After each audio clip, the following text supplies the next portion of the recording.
So anyway, with this hierarchy, you know, again, here, the angels have tremendous intelligence. Right? They have memory, they have free will. Here, man has material. We're made of stuff. Alright? But we also have a spiritual realm. We have a memory. We have intelligence. And we have free will. And then we get to the animals made out of materials and plants and the inanimate objects like rocks and stuff like this. Okay? So in the beginning, the first couple, God created Adam. Adam. In the sacred scripture, if you look at the Hebrew, it's Ish. You know, Ish, man.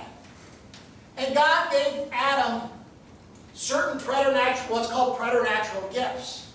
See, God created man to be the height, the peak of material existence. Alright? Male and female, He made them.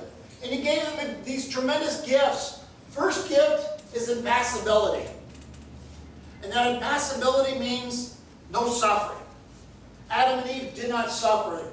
They did not have allergies. They did not have the flu. They didn't have to take flu shots or whatever. They had no suffering. Secondly, they were given the gift of immortality. They would never die. They would never die. All right? And thirdly, they were given the gift of integrity. And as we know, we all have our passions. We have passions. We can get angry. We can have desires with all sorts of things that can happen. But with the gift of integrity, their ability to reason, and had completely in control of these passions, these lower passions. This is how Adam and Eve were created. And He gave them a supernatural gift. And that gift was sanctifying grace. And sanctifying grace, if we could only see it in a person's soul, but we can't because we have that spiritual side. This supernatural gift of sanctifying grace is God gave the gift of His own life into the soul of Adam and Eve. See, it was God's plan that with Adam and Eve, with this gift of grace, of God's life in their soul, that what they would do is they would spend time on earth and then they would go directly into heaven. But what happened? Very good. What happened? See, the thing is, of all of God's rational creatures, they have free will. You can choose. I can yes, no, love, hate. And so with God's creatures, with this free will, all God would want is to be freely loved in return. That's all He wants. And this is another reason He created, for His glory, and to share His happiness with us forever. But God is that perfect gentleman. He does not force. He does not say, you're going to love me. Would that be love? Absolutely not. No way. So the thing is, with these creatures, with this tremendous free will, to see how they will love in return, there's got to be a test. And when we think about this, those of you are there married couples with children? Right here? Okay. How do you know He loves you? In many ways. But when the baby was crying, and He got up and let you sleep, did He pass the test? Oh, very much so. Very much so. When you came home tired from work, and she knew how exhausted you'd be, and she came back and had a cold drink for you, and everything like this, did she pass the test? Oh, very much so. Very much so. So the thing is love is not love without being tested. Love is not love without being tested. It would be so easy to love if there was no test, right? But the thing is with another person. They're given these tremendous gifts, but we have to show love. That love. And so what happened with the angels? The angels were tested. In fact, when God created in the beginning, He created all the angels. And who was the highest angel? Because He divided them into 9 choirs. And we won't go into that. We won't name them off. But he divided them into 9 choirs, and they were all so gorgeous, so beautiful, so beyond. If they say that if one of us would see an angel, like Our Lady did there at the Annunciation, we would be in awe. We would wonder if we were talking to God himself. How beautiful the angels.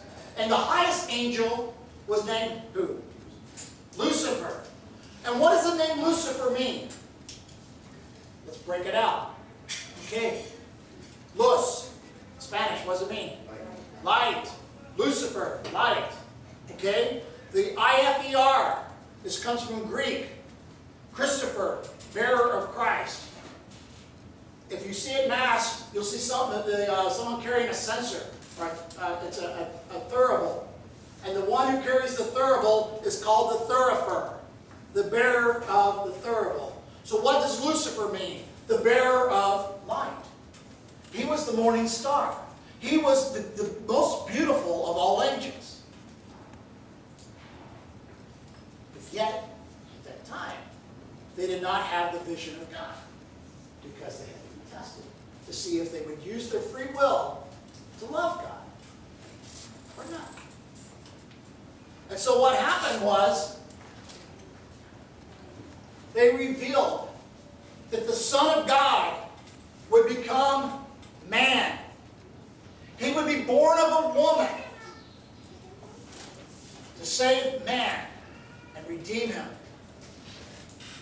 And what did Lucifer say? Oh yes, very envious. He came out and he said, I will not serve. I will be like the Most High. And then another angel. And Lucifer, like I said, was in the highest of the highest choir. And one of the lowlier choirs of angels said, who is like unto God? And that name, that phrase, we know it in Spanish as Miguel, or in English as Michael. It literally means, who is like unto God? And when you see a name, or it ends in EL, be assured that almost 100% it comes from Hebrew.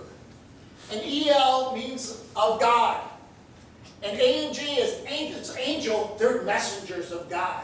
And so Michael means, who is like unto God? And this is what happened. This lowly angel, this archangel Michael, spoke up and said, who is like unto God? And war broke out in heaven between Lucifer and the angels who followed him, and Michael and the angels and the good angels. And the angels that followed Lucifer were cast out of heaven onto the earth and for hell. And Lucifer, we now know him as Satan. What does the name Satan mean? Enemy. Excellent. Excellent. He is the enemy. He wants to be served as God. But Satan is not. He's the enemy. He is the enemy not only of God, but he is the enemy of those made in God's own image and likeness. And how foolish it is when people come up and say, oh, I'm interested in the devil, I'm interested in the occult, I'm interested in these cards or whatever. How nonsensical. Do you think, if you're so unfortunate, as you die and you go to hell, do you think Satan is going to say, welcome, look what I've got prepared for you? Absolutely not. You'll be laughed at, you'll be scorned. How many likes being ridiculed, made fun of? No, it's going to be hell. If we're so misfortunate and we choose hell. But like I said, we've been created with a free will. And while we live, we choose whether we're going to choose God or not. There's no other way. Okay? And so with the angels, Lucifer and his minions were casted out of heaven. And Lucifer became Satan. And what was so beautiful with God's own beauty now became hideous without God's grace. And Satan is hideous. Okay? So, let's get back to Adam and Eve. With Adam and male and female. And we're all descended from Adam and Eve. It doesn't matter what eye color, skin color, hair color, whatever. We all come from Adam and Eve. Whether we come from wherever our ethnic backgrounds are, we all come from Adam and Eve. We all come from one single couple. Even scientists have said, when they found DNA, they look and they said, there's a primal couple. Not couples, couple. So no matter where we come from, no matter what we look like, no matter our hair color, skin color, eye color, whatever, we all come from Adam and Eve.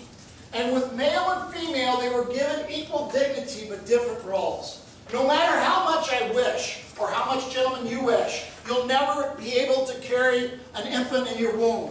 I mean, if you are married and you've had children and you see, I mean, once, I'll tell you a story. Can I give you a short story? I was asleep on my side. My wife was expecting our oldest. All of a sudden, she started jabbing me in the ribs. I looked over, my wife is sound asleep. Who was poking me? The baby was kicking. The baby was kicking. And it was like a jab into the ribs. All right? So there we were. All right? So different roles, equal dignity. Okay? The roles are complementary, but not contradictory. Male and female were made for each other. See, in the beginning when God created it, and He brought all the animals to Adam, and Adam saw them, and he named them. He named them. He named them. But Adam was alone because he did not have a helpmate. So God put a deep sleep into Adam, and out of his side, He formed Eve. He did not form Eve out of Adam's foot to be trampled by him, nor out of Adam's head to be have dominion over him. He created Eve out of Adam's side to be his helpmate. All right? They have these contradictory roles. When Adam first saw Eve, you know what he said? He said, Isha, another me. At last, this is flesh of my flesh and bone of my bone. Another me. And here, the perfect helpmate God had made. Okay? And they were made in the image and likeness of God, and they had no inclination towards sin. And as I said, everything that God made, He had made good. So what happened? So where does evil come from? I was hoping somebody would raise their hand and say, if everything God made was good, where does evil come from? Sin. It comes from sin. See, we can use our free will or we can misuse our free will. We can say to God, like Lucifer, I will not serve. I will be like God. Or we can say, Lord, here I am. I come to do your will. Okay? So, anyway, Adam and Eve sinned and lost first union with God. What happened? Who knows the story? See, God placed Adam and Eve in a garden, in a beautiful garden, and He said, you shall eat of all the trees in this garden, except one, of the knowledge of good and evil.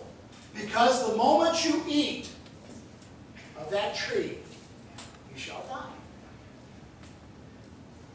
And here was Adam and Eve's test. Like I said, all of God's rational creatures are tested. And we're undergoing our test right now, while we live. Do we love God, or do we not? And so, God subjected them, again, gave them beautiful gifts. They didn't have to work. Everything was just there for them.